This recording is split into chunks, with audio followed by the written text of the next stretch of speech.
வாழ்க வளமுடன். சமையலறையில் இன்றைக்கி கைமுறுக்கு எப்படி சுற்றுறதுன்னு பார்க்க போகிறோம்.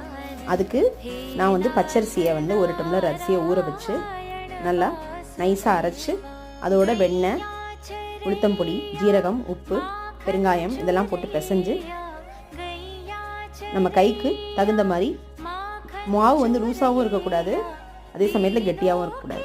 ஸோ அதுக்கு தகுந்த மாதிரி நம்ம மாவு பிசைஞ்சு முறுக்கு சுற்ற வேண்டியதுதான். இப்போ பாருங்கள், நான் வந்து முதல்ல நீளமாக சுற்றி ப்ராக்டிஸ் பண்ணிவிட்டு அப்புறம் தான் இந்த ரவுண்டாக சுற்ற ஆரம்பிச்சிருக்கேன். நீங்களும் அதே மாதிரியே ப்ராக்டிஸ் பண்ணுங்கள் ரெகுலராக. இதுக்கு நிறைய டிப்ஸு ட்ரிக்ஸ்லாம் கொடுத்துருக்கேன் எப்படி பண்ணலான்னு. அதை வந்து நீங்கள் டீட்டெயில்டு வீடியோ கொடுத்துருக்கேன். அந்த லிங்க் வந்து நான் டிஸ்கிரிப்ஷன் பாக்ஸ்லேயும் ஃபஸ்ட் கமெண்ட்லேயும் கொடுக்குறேன் இந்த வீடியோவோட. நீங்கள் அதை பார்த்து அதுபடி ட்ரை பண்ணி பாருங்கள். இந்த வீடியோ பிடிச்சதுன்னா லைக் பண்ணுங்கள், கமெண்ட் பண்ணுங்கள், சப்ஸ்கிரைப் பண்ணுங்கள் என்னோடய சேனலை. ஹாப்பி ஜென்மாஷ்டமி.